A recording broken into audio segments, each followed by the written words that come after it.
So your boy just finished the new season of Stranger Things, and let's get into my thoughts in this quick little discussion video sort of thing.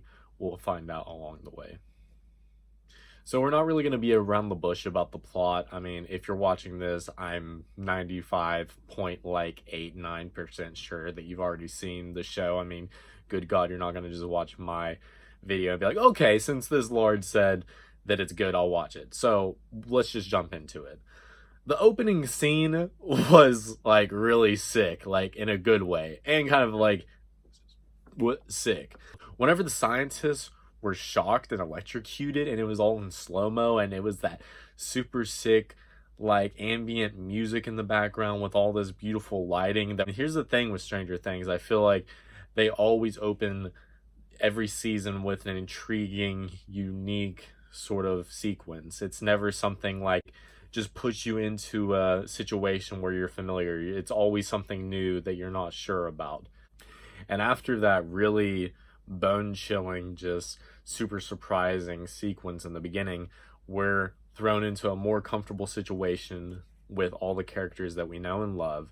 And I'll just say, this first episode, I was smiling ear to ear with everything that was going on. I love these characters so much, and as many people also do. One thing I noticed about this show is the chemistry is absolutely at its peak.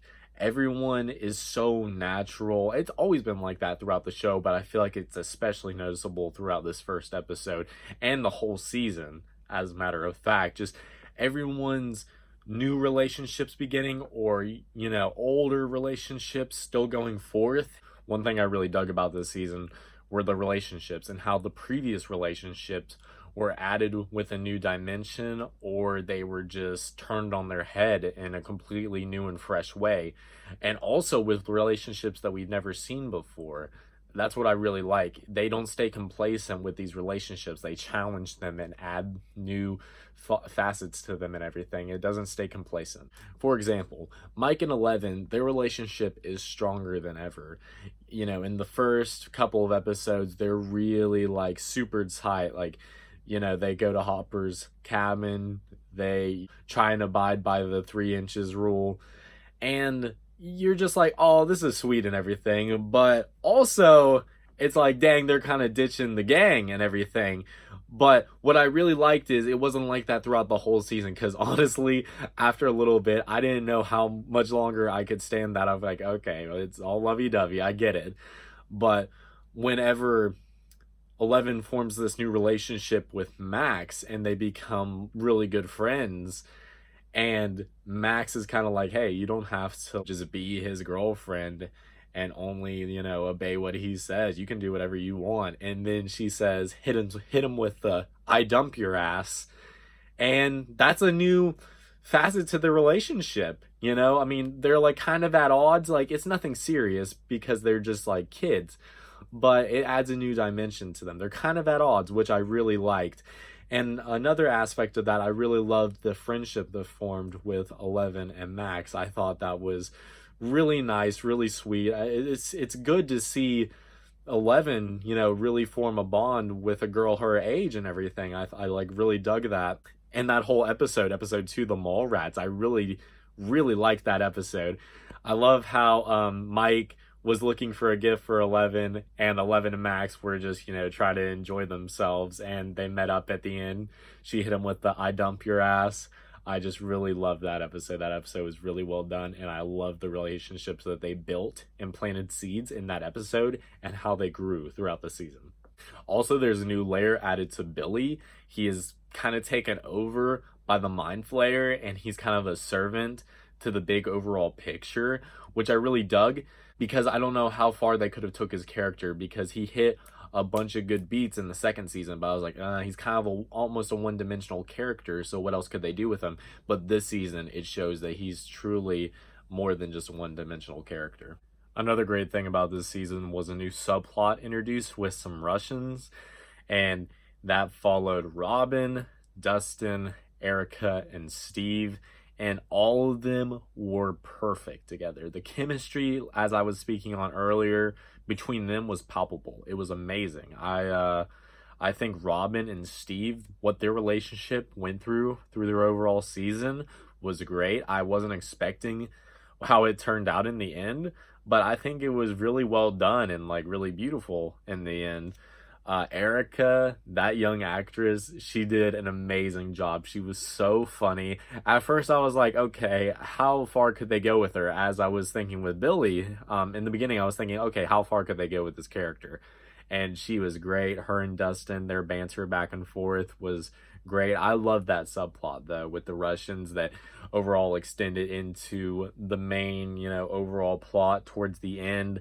It was awesome. It really, those scenes had me on the edge of my seat when they were stuck in the elevator and they had to go down there where all the Russians were. I was like, dude, how could they possibly get out of this? Another thing I really liked is how the characters develop and change throughout the season. Hopper in the beginning, he's kind of complacent. He's not really doing much. And then he starts to learn about more stuff that's going on and he wants Joyce to be safe and feel comfortable and maybe stay in Hawkins.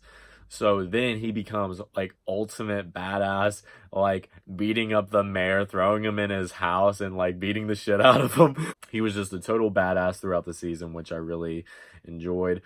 Also, Will, how Lucas and Mike were kind of focused on Max and 11, and Will was kind of left there in the dust. Like, guys, come on, what's going on? Let's have some fun. And then Will learns, okay, well, I guess everyone's growing up, and I guess everything that I really believed in was stupid. And him tearing down his fort in the woods and tearing up the pictures, even though it was a small part, I thought that was really powerful. And the actor that plays Will, he did a great job, and how it was shot and the rain and everything. I really enjoyed that scene. It was really well done. Another subplot I really enjoyed was the one of Jonathan and Nancy trying to, it was more in the first half of the season, them trying to figure out everything and what's going on and them working for the Hawkins Post. I love their relationship throughout the whole season. I love their dynamic between each other. Another subplot I loved was Hopper, Joyce, later on Murray, and then Alexei. That was really great. I especially love the relationship that developed between Murray and Alexei. I loved that. Their chemistry was really great. And of course, Hopper and Joyce's chemistry is as always great. And their, eventual kind of love story, kind of unfolding, yet it doesn't fully happen all the way. I'll get to that later. Was really like, oh, you wanted to happen so bad. But Alexei, I love that character. As I was speaking on with Erica and Billy, I didn't understand. I couldn't really think of how far they could take this character. But his arc overall and eventually his death was really hard to watch because you really started to enjoy this character. His smile was so infectious and I just loved him as a character, and his banter with Murray was great.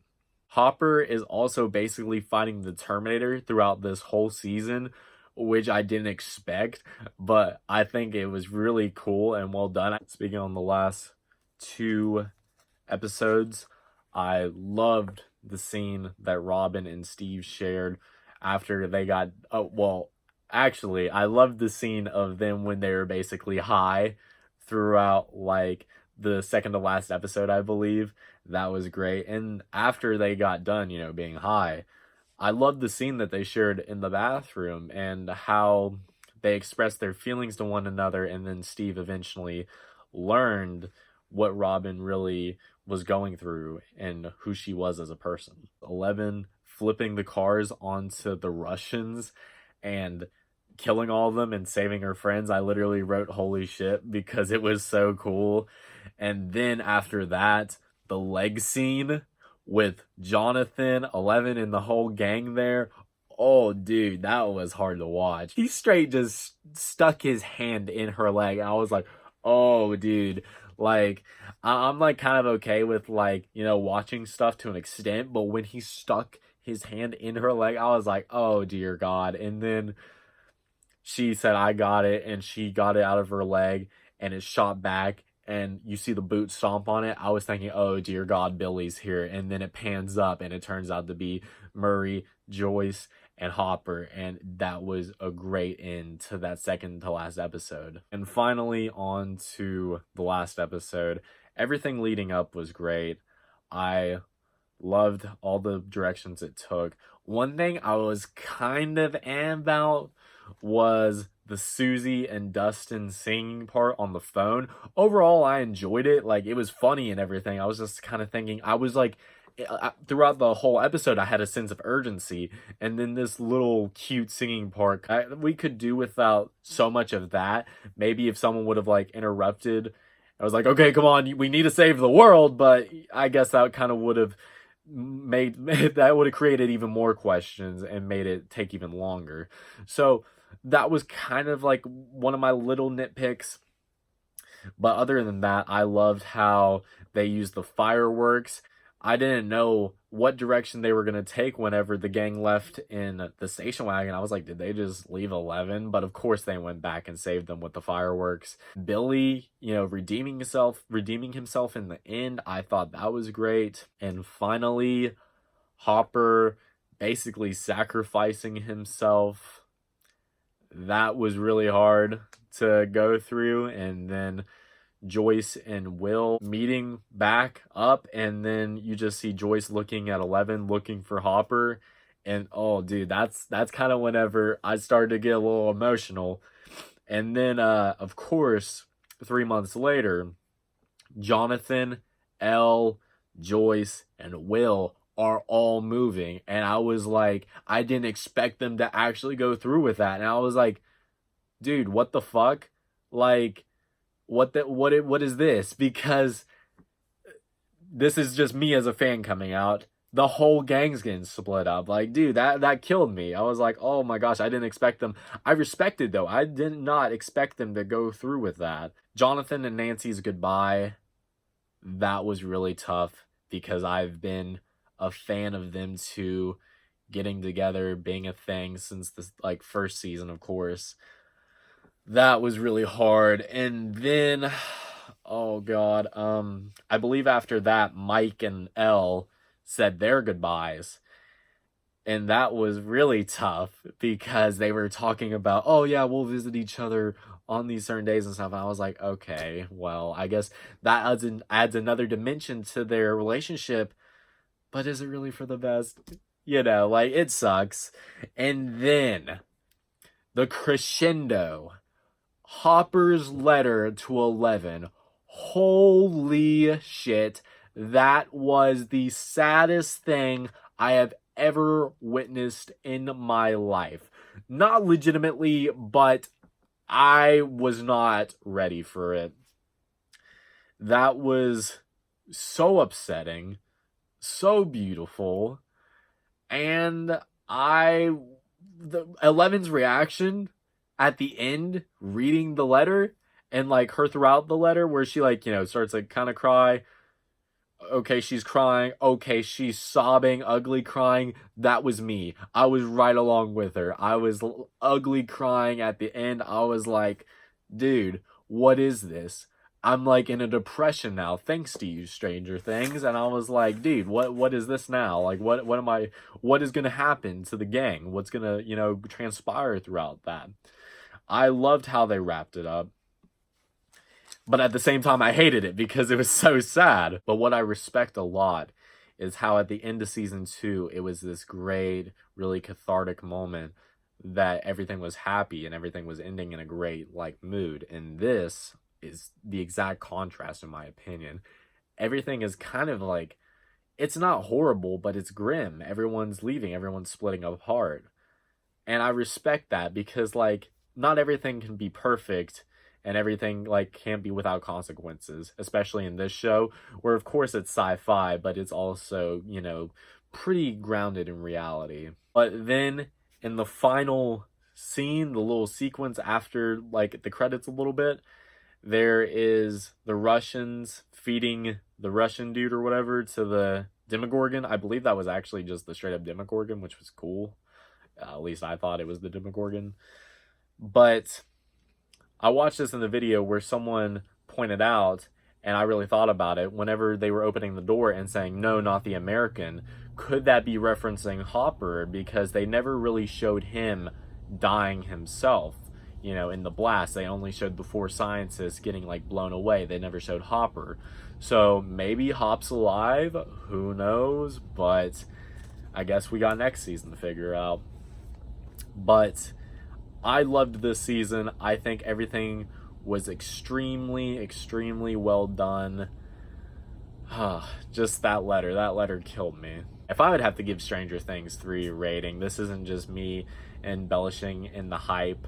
I legitimately enjoyed every single minute of this show.